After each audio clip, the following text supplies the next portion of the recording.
Are you finding that sales are taking longer, that budgets are tighter, that decision makers are more cautious? And given how uncertain everything is at the moment, it wouldn't surprise me at all if that's your experience. And it just seems that every sale is starting to require more than one approval. So the whole process is getting longer and more complicated. So I don't know if that's your experience. Maybe it is, maybe it isn't. If it is, hopefully this podcast can help you. So my name's Graham Elliott from Salescraft Training. And if you find these podcasts useful, please like, subscribe, check out the website. That's all good. But let's get on with it. So what are the realities at the moment? Well, we've got political uncertainty, we've got economic uncertainty, and these affect everyone. So buyers are more cautious. They're not necessarily unwilling, but those decisions are probably more important now that they get them right than they may have been 6 months, a year ago. And the important thing to remember is that when things get tough, that does create opportunities for salespeople who are really good. And the thing to remember is that people still buy during difficult times, but they do buy differently. And this is the important thing to really be aware of.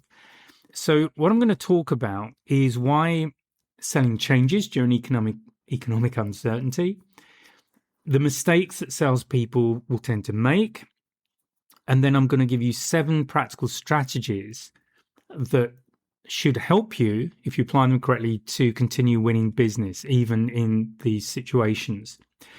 So the first thing to look at is how to understand buyers today.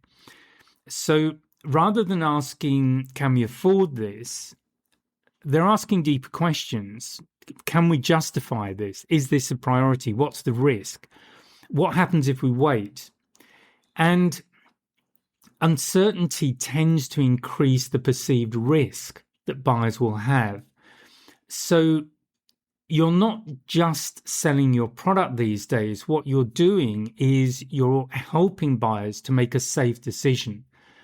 They need to feel that not only is it a safer decision to go with you, but it's not going to come back and really bite them down the track. So this is really important to just understand that where the buyer's coming from may now be just subtly different to how they were approaching sales a few months ago, certainly a year or two ago. Now, the mistake that people will often make, and this is something I've spoken about quite a lot, it's to start leading with features and all of this kind of stuff instead of outcomes. So why is that not relevant to buyers today, or why is it not important? Because if they're talking to you, presumably they're talking to you because they're interested in the features that your particular solution has. But in that sentence, I've kind of already given you the important word there, and that's solution. So how do you know what, first of all, the right solution is? Are you the right solution? And also, what is the solution to them? What is the problem that they're trying to solve? So this is the same stuff that I've spoken about in other podcasts. It's what I teach. But this is really fundamental. And if you don't get this right, you're going to struggle. And what tends to happen is that when a lot of salespeople get under pressure, they'll default back to talking about features simply because they feel safer speaking that way, and they also feel they have more control over the sale. It's a sort of safe space to go, but it is a full safety because you're setting yourself up to fail. So let's get back to solutions and why you're having that conversation in the first place with a potential client. Because the likelihood is they are focusing on one of the following things. So it might be saving money, it might be saving time, it might be reducing risk, it might be increasing productivity, it might be about protecting revenue. So if you approach your conversations with your client with those in mind, that these are potentially what they're likely to be focusing on, the kind of conversation you want to be having, and I'm not going to go into DISC especially in this podcast, but I think it definitely plays a role. But the kind of conversation you want to be having with these people is very early on to recognize which of those factors, or maybe there are others, that are most important to them, and that's what they want to hear about. They don't really care about the options and the features that your solution have or has if they're not relevant to the problem they're trying to solve and the fears they are having to work with. So instead of saying, I don't know, our software has AI reporting, you want to be talking about how our customers have reduced reporting time by 6 hours every week, just as an example. So they're interested in outcomes. That's the key thing. They're not interested in features. It's all about outcomes. So that's mistake number one. Mistake number two is discounting too early. Now, I've spoken about this quite a lot. And if you know any of my story, if you've been on my free webinar, you'll know that when my first sales job, so I was brand new in sales, just out of the plastic wrapper, I wasn't allowed to discount. So that kind of safe place where I've seen a lot of salespeople go is if they're feeling under pressure, they'll start discounting. Major mistake. And I wasn't given that route. So it meant I had to learn sales the hard way. And I actually learned in a much more useful way because I learned to sell properly. So this is the typical reaction. If a lot of salespeople, when they start hitting difficulties, they'll just think, if I lower the price, then they'll buy. But what they fail to understand is that price often isn't the real objection. And the reason they get into that situation in the first place is that they have not done what I've just told you about. They have not understood the real problem that the client has. They haven't understood what the real outcome is they're looking for. And they focused on what their own product does or their own solution does, what their company offers, and they have not focused on the client. And of course, if you just focus on yourself, you know nothing or next to nothing about what your client is actually trying to do. Yes, you sell a certain thing and most people buy it for a particular reason, and that's fair enough. But it is really important to understand why the person that you're in front of is having the conversation with you, why they've taken time out of your day to spend time with you, because it's not because of your amazing personality. It's not because they love the advert that your company ran on, wherever last time they saw it. It's because they have a problem. They need a solution. The chance that they need it fast is causing them a lot of pain points. That's what you need to be focused on. So what do you do? Well, explore priorities. What are the priorities for them? How quickly do they need to change things around? What kind of problems are they having to deal with right now that your solution can remove for them? You need to understand their approval process. Who else needs to be involved? How quickly can you move things through? Or is there a process that takes a definite finite time? What is their return on investment? They need to be really, really clear about what they're going to get. So this is their outcome. They're investing in you. You need to deliver. You need to deliver a specific outcome, and that needs to be really clear. And the more specific about that, the more measurable that is, the better. So what it comes down to is just understanding the difference between price and value. And I've given examples on this before. I give examples in my course, so I'm not going to go into it here. But if you cannot differentiate between price and value, then you already have a very serious problem. Okay, so that is really important to understand. So questions to ask. What happens if this problem isn't solved? You're starting to create urgency, assuming that that results in more pain, and you're getting clear on the pain points. What's the cost of waiting? You want to have absolute dollar values on this. What's it costing them per month, per week, per day, whatever it is, and what happens if you wait 2 months, 3 months? How are you handling this today? So this will it lets you understand how they're having to work around the current problems. That might be that they're having to, let's say, put additional staff in an area to resolve a problem, and they're having to take those staff off doing something else. It might be that they're resolving it or handling it by paying money for something that they don't really want, and your solution will solve it. But ask these questions because it is very likely that the cost of doing nothing is greater than the investment that they will be looking at making in your solution. But you can only get clear on that, and you can only start to quantify it if you have those conversations with them. So they are the two prime mistakes. What I want to talk about now are some strategies that you can implement. So strategy one, just keep prospecting more consistently. So just have regular time in your diary every week where you are focused on prospecting. Fewer opportunities are going to naturally close, and if you increase your activity, then you really start stacking the odds back in your favor, because it is a numbers game to a point. You need numbers in your funnel because you've got conversion rates at each stage. Now, if you work better and improve those conversion rates, it means to get the same result, you need fewer in the funnel, but the more you've got, the better. So it is really important, first of all, with your strategy to prospect more consistently and really work on the opportunities that you have, work smarter with the opportunities that you have. Strategy number two is to qualify harder. So you really need to be spending time with people who are much more likely to buy from you. If you are, and what a lot of people do, what I've seen a lot of salespeople do, is spend a lot of time on people who are never going to buy from them. There was always some fundamental issue that the solution would not deal with, or the timing wasn't right, or the budget wasn't there, and yet that salesperson continued with that opportunity simply because they had so few opportunities in the pipeline. So if your pipeline is really limited, then you have to step back and look at how you're getting opportunities in that pipeline initially, because that's a major problem that you need to solve.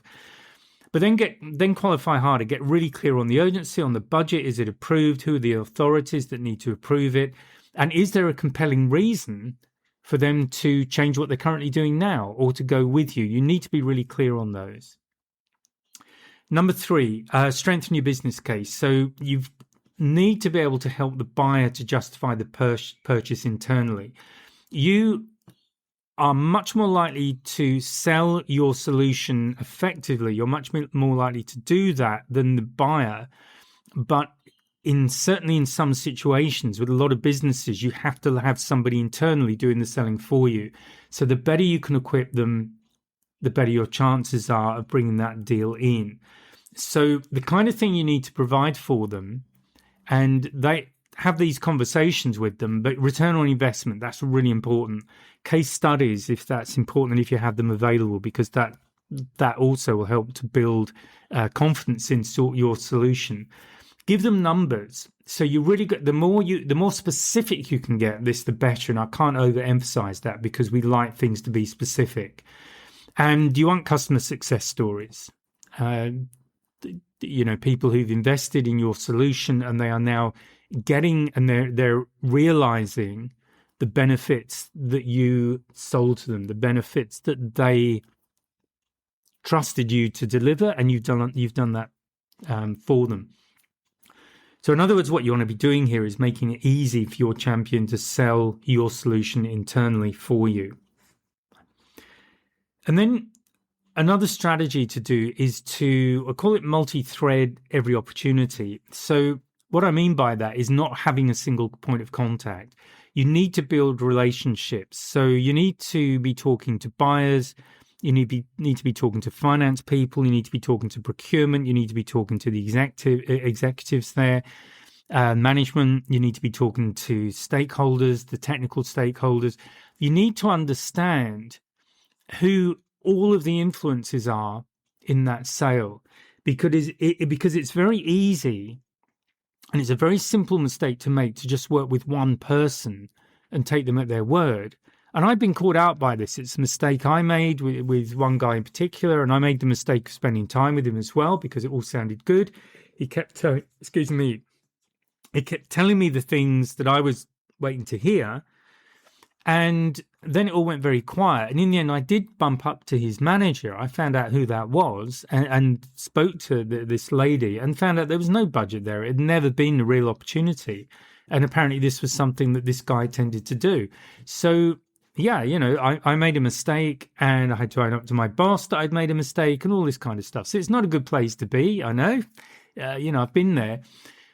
The problem is that when you're under pressure, I mean, when there is less confidence in the market, it's very, very easy to fall for that trick with somebody who they might be getting salespeople in just to help them feel more secure in their role. They're obviously doing something. They've got people coming in. But if someone was to look more closely, they'd realize that, this person is not actually contributing anything. And that's what you've got to be really clear about. Number 5 thing to do is to just shorten the path to value. So it's about showing how customers can achieve results quickly. It's about giving them fast wins. So what can you do? And you might even do this at the demonstration phase, again, depending on what you're selling. But this is where puppy dog sales come in really, really, they're very, very effective. And a puppy dog sale, if you haven't come across that, is simply where you loan an item to a client for a period, a week maybe, and let them use it as they would. So you obviously set them up so they know how to use it effectively. But what you want them to do is to fall in love with the thing so much they don't want to give it back. And you can even offer a deal if they buy it, there and then you'll give them a discount of some sort, that kind of a deal just to close off if that's what you need to do. But they need to see the value very, very quickly. And then once they see the value, once they've experienced the value, once they've used the product, that is a time when their emotional commitment to it is much higher. And that's where you are much more highly likely to get a sale. So show them a quick win, give them a fast win, and that will really help set you up for a successful sale. Number 6, stay visible, because a lot of people disappear after one follow-up, and you need to just maintain that contact. You need, you show that you care, but add value, add insights, add articles, add ideas, just check in with them, but be persistent. And you'd be amazed the number of times I've heard this from other salespeople who have struggled, or a deal seems to have taken a long time. Competitors have just given up, but they've just stayed consistent. They're not spending a massive amount of time on these opportunities, but they recognize they have a very good fit. They recognize they've established that the requirement is real, but there are some uncertainties. And I've spoken about this in why you get objections, closing, and all this kind of thing. Often it's an element of fear in there, and you need to understand what that is and just deal with that fear. And then finally, strategy number 7, control the next steps. So this is something I've spoken about before, so my apologies if I'm repeating myself, but this is so important that when you end a meeting, you never just leave it loose, like, I'll follow up with you. You need to agree a date, an action, a decision, a deliverable. It needs to be very, very specific. Date, time, date. Ideally, this is the point where I would set up the next meeting. I would do it in the calendar, in my diary, written diary, or whatever. If you're doing it on the phone, just say, I'm just putting this into my calendar now. And the reason that you say that, it prompts them to do the same thing. But you want it in there. You don't want them forgetting that you had a meeting or whatever it might be. But get very, very clear on the purpose of that next meeting. It could be a demonstration. It could be to go over some ROI calculations, whatever it is. I don't know what's relevant for you, but make sure that there is a next step with a clear action. That is very, very important, because that's helping to build the momentum, keep the momentum going.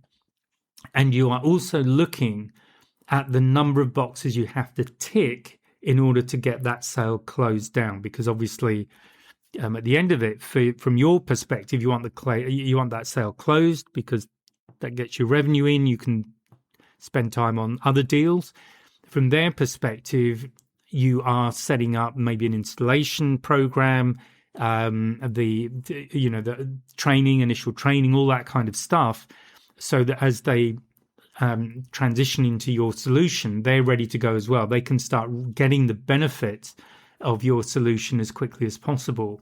And also remember, if you start getting small yeses from them, so this is more about closing, but you can say, Just have conversations. If training is involved, just say to them, assuming that we go ahead with this, do you know who you would get involved in being trained up initially in the initial training? So you want them to say, yes, yeah, I do know who that is, or get them to think about that. But what you're doing is you're starting to get them to say mentally they get saying yes to you. And once they start doing that, you are psychologically guiding them towards going with you. So just to round this off, what are the important things to remember? Yes, we are in uncertain times, but it's not the first time. And you have to recognize that every time there's a downturn, winners come out of it. So there are always people who come out on top when there's an economic downturn.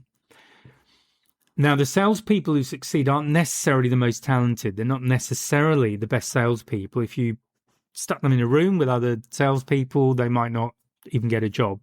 But what they do is they stay disciplined. They focus on creating value. They ask better questions. They maintain their activity, and they help buyers reduce risk. So those are the 5 things that you should be doing with your clients right now. So the thought I'd like to leave you with, and I hope you find this useful, is markets they go up, they go down, and good selling doesn't. So if you can learn to sell during a difficult period, you'll be absolutely unstoppable when things get easier, because you have honed those skills that make you stand out from everybody else. So if you found that useful, please give me a like and subscribe, all that kind of thing. You're very welcome to leave a review, send a comment. Take a look at the website. I've got a lot of resources there that you can use. There's help on closing, there's webinars, all sorts. So please take a look. And as I say, I hope you found it useful, and I'll speak to you next week. So speak to you on Monday. Bye for now.